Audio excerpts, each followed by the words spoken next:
Assalamualaikum warahmatullahi wabarakatuh, sahabat yang dirahmati Allah.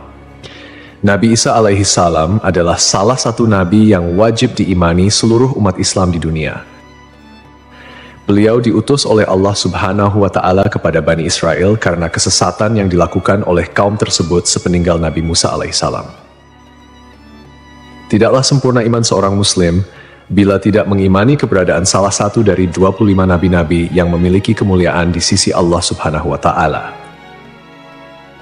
Pada akhir zaman, Nabi Isa alaihi salam akan kembali turun ke bumi untuk membunuh Dajjal, musuh umat Muslim yang paling ditakuti karena kehebatan fitnahnya.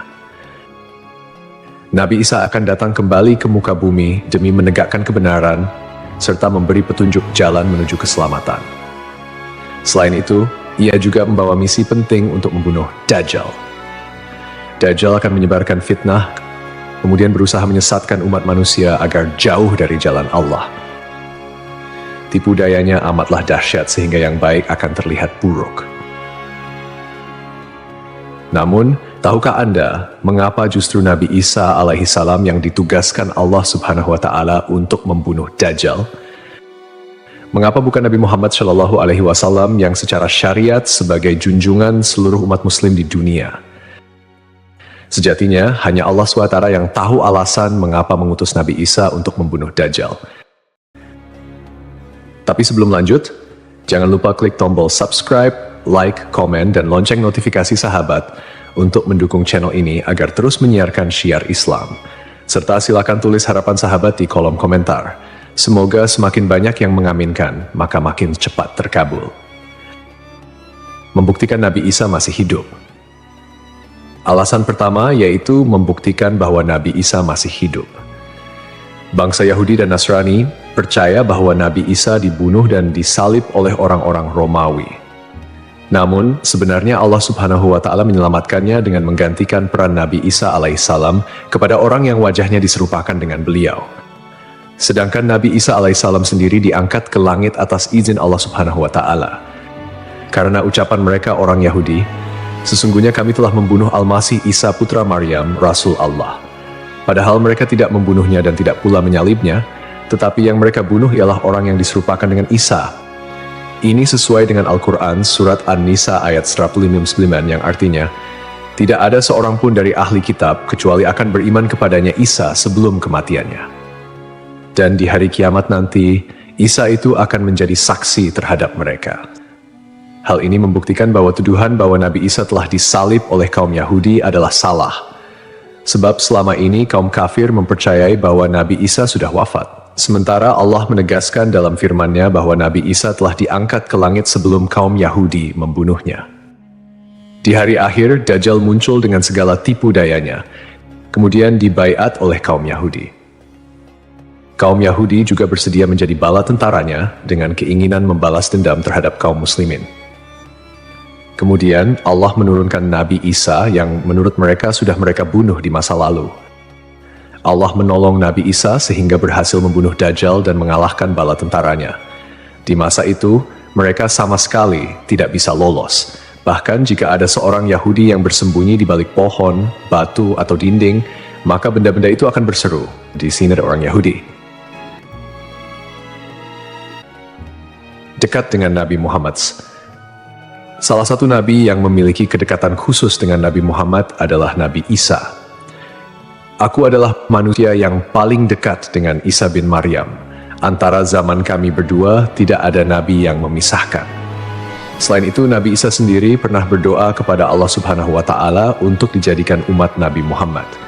Oleh sebab itu, Nabi Isa diturunkan ke bumi untuk menjadi umat Nabi Muhammad. Pasalnya, berita tentang keistimewaan Rasulullah Shallallahu Alaihi Wasallam memang sudah diketahui pada zaman Nabi Isa. Hal tersebut diterangkan di dalam Injil sesuai surat Al-Fath ayat 29. Nabi Muhammad adalah utusan Allah dan orang-orang yang bersama dengan dia bersikap keras terhadap orang-orang kafir yang bersikap memusuhi, tetapi berkasih sayang sesama mereka. Itu adalah sifat-sifat mereka yang diungkapkan dalam Taurat dan Injil. Yakni seperti benih yang mengeluarkan tunasnya, kemudian tunas itu makin kuat, lalu menjadi besar dan tumbuh di atas batangnya. Tanaman itu menyenangkan hati orang yang menanamnya. Keadaan mereka diumpamakan seperti itu. Karena Allah hendak membuat marah orang-orang kafir. Allah menjanjikan kepada orang-orang yang beriman dan mengerjakan kebajikan di antara mereka ampunan dan pahala yang besar. Nabi Isa alaihissalam kembali turun ke bumi diyakini akan menegaskan kebenaran dari ajaran Nabi Muhammad SAW. Tidak bisa dipungkiri bahwa saat ini banyak umat Nabi Isa yang tidak menerima ajaran Nabi Muhammad SAW. Padahal Nabi Isa alaihissalam merupakan pengikut dari Rasulullah SAW. Al-Baghawi menceritakan dalam tafsirnya bahwa ketika Isa alaihissalam mendatangi Baitul Maqdis, di mana orang-orang sedang bersiap salat asar, maka imam di masjid itu mundur dan menyuruh Isa untuk maju. Namun Nabi Isa enggan dan ia tetap salat di belakang imam dengan syariat Nabi Muhammad SAW.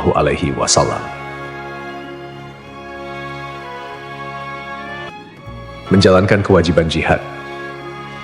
Menjalankan kewajiban jihad sebagai kaum muslimin adalah tugas yang penting. Maka Nabi Isa diturunkan ke bumi untuk menjadi umat Nabi Muhammad.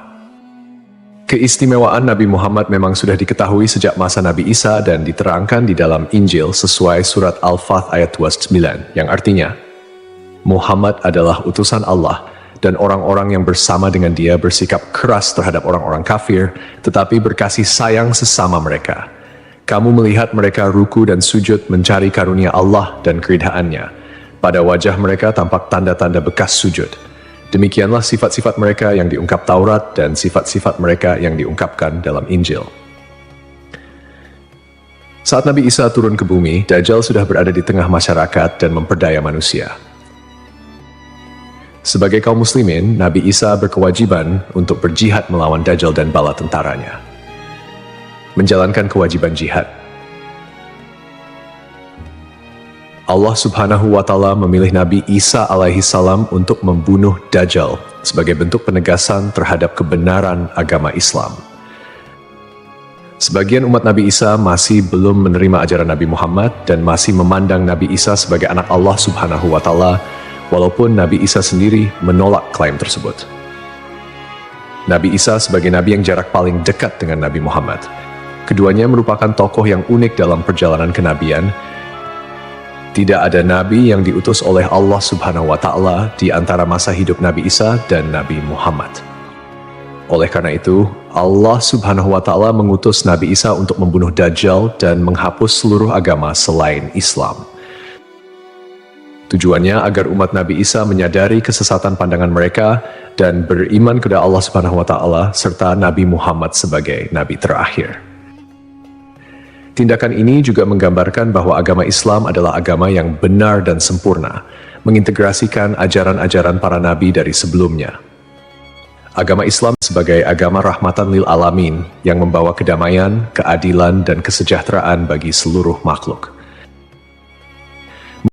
Nabi Isa diberikan mukjizat luar biasa seperti menghidupkan orang yang telah mati, menyembuhkan orang buta dan sakit, serta berbicara di buayan hingga dapat menciptakan burung dari tanah liat.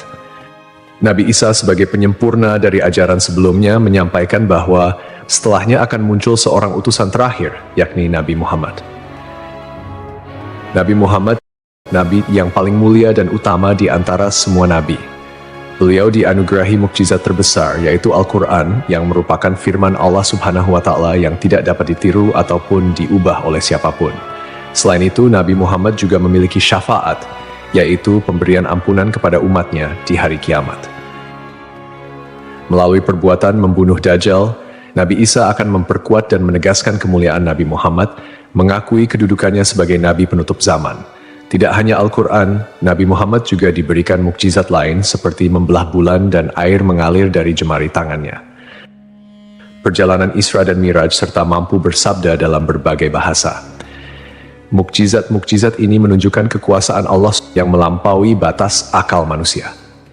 Sementara keistimewaan Nabi Muhammad sebagai utusan Allah yang paling sempurna semakin terungkap, akhlak mulia, kejujuran tak tercela, keberanian luar biasa, dan kepedulian yang mendalam terhadap umatnya juga menjadi bagian dari kepribadian Nabi Muhammad.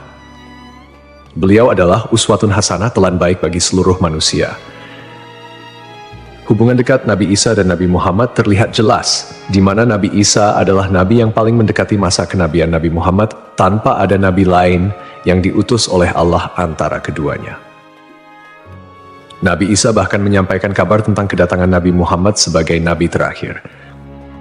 Beliau mengakui bahwa Nabi Muhammad adalah nabi penutup para nabi dan menyatakan persaudaraan di antara mereka, cinta dan saling menghormati. Nabi Isa dan Nabi Muhammad menjadi bukti kebersamaan spiritual dengan mengakhiri keberadaan Dajjal. Nabi Isa secara simbolis menegaskan kemuliaan Nabi Muhammad dan menghormati sebagai nabi akhir zaman. Untuk dikembalikan ke tanah. Alasan selanjutnya, Nabi Isa alaihissalam akan dikembalikan ke bumi sesuai kodrat manusia yang tercipta dari tanah. Hal tersebut sebagaimana yang dijelaskan pada surah H ayat 5 yang artinya, dari bumi kami menciptakan kamu, dan kepadanya kami akan mengembalikan kamu, dan daripadanya pula kami akan mengeluarkan kamu pada kali yang lain. Nabi Isa alaihissalam diturunkan ke bumi juga menandakan bahwa ajalnya akan tiba. Setelah wafat, Nabi Isa alaihissalam akan dimakamkan di tanah suci, lalu dibangkitkan kembali bersama manusia lain di hari kebangkitan. Mengenai lokasi makam Nabi Isa alaihissalam, terdapat perbedaan pendapat di kalangan ulama. Sebagian ulama mengatakan lokasinya terletak di Bait al-Maqdis, dan sebagian lainnya mengatakan akan dimakamkan bersama Nabi Muhammad SAW.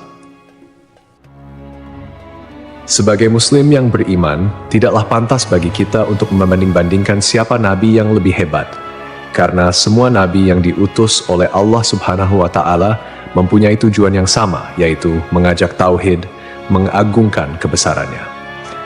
Nabi Isa alaihissalam selain ditugaskan Allah Subhanahu wa Ta'ala untuk membunuh Dajjal pada akhir zaman, ternyata beliau juga akan memiliki tugas dan maksud tertentu yang pada intinya adalah menegaskan ajaran yang dibawa oleh Nabi Muhammad SAW kepada seluruh manusia yang ada di dunia.